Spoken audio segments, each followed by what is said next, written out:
नमस्कार। इस समय सबसे ज़्यादा चर्चाओं में बने हुए हैं शंकराचार्य स्वामी अवमुक्तेश्वरानंद जी महाराज और लगातार एक के बाद एक अपने वाणी के द्वारा प्रहार कर रहे हैं योगी सरकार पर और अब फिलहाल निशाने पर आए हैं उनके पंडित धीरेन्द्र कृष्ण शास्त्री। जी हाँ, धीरेन्द्र कृष्ण शास्त्री ने महाकुंभ में मची हुई भगदड़ को लेकर के एक बयान जारी कर दिया और इस विवादित बयान पर अवमुक्तेश्वरानंद ने सीधे तीखे कटाक्ष करे हैं और जिसका उत्तर धीरेन्द्र कृष्ण शास्त्री भी नहीं देख पाए हैं।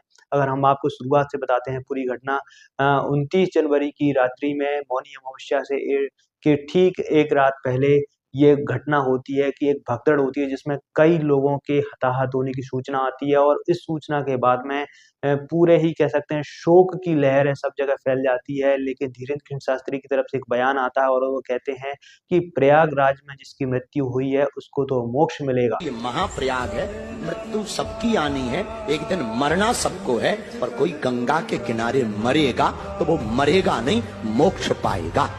अब यह बात जब शंकराचार्य तक पहुँचती है तो शंकराचार्य कहते हैं कि अगर मैं उनको एक धक्का दे दूँ, जिसने भी ये बयान दिया उसको एक धक्का दे दूँ, इस तरह की उनकी जिन लोगों की मृत्यु हुई है, कष्ट से दम घुट कर के उन्हें मृत हुए हैं, वह अपना शरीर त्यागना नहीं चाह रहे थे। ऐसी स्थिति में उन्होंने अपने प्राण त्यागे और आप कह रहे हैं उनको मोक्ष मिला है।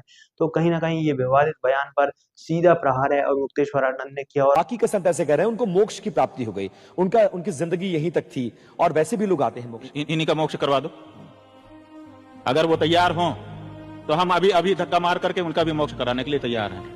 अगर वो कहते हैं कि मोक्ष हो गया। मुक्तेश्वरानंद अपनी वाणी के द्वारा लगातार योगी सरकार और बीजेपी और तमाम जो महात्मा हैं उनको भी टारगेट कर रहे हैं और सीधे तौर पर कटाक्ष कर रहे हैं और अपनी बौद्धिक क्षमता के आधार पर उनके जो प्रश्न जो शब्द हैं उनका उत्तर नहीं दे पा रहे हैं। लेकिन अब अवमुक्तेश्वरानंद के खिलाफ भी कई साधु महात्माओं ने मोर्चा खोल दिया है और एक वृंदावन के मशहूर बाबा हैं फलारी बाबा, जिन्होंने अपने रक्त से एक पत्र लिखा है और पत्र लिखा है योगी आदित्यनाथ जो कि उत्तर प्रदेश के मुखिया हैं और उनसे कहा है कि अवमुक्तेश्वरानंद को इस महाकुंभ से बाहर कर देना चाहिए क्योंकि कई बार उन्होंने गंगा को खराब कहा है और महाकुंभ को भी गलत सूचना, गलत भ्रामक जानकारी के द्वारा दूषित करने का प्रयास किया है। इस तरह की बातें फलारी बाबा के द्वारा कही जा रही हैं। लेकिन फिलहाल इन सब के बीच में सबसे ज़्यादा लाइमलाइट में बने हुए हैं अवमुक्तेश्वरानंद सरस्वती शंकराचार्य महाराज क्योंकि सीधे तौर पर वो सवाल उठा रहे हैं प्रशासन की व्यवस्थाओं पर और जो महाकुंभ की भगदड़ में जो मृत्यु हुई है, उन लोगों की मृत्यु पर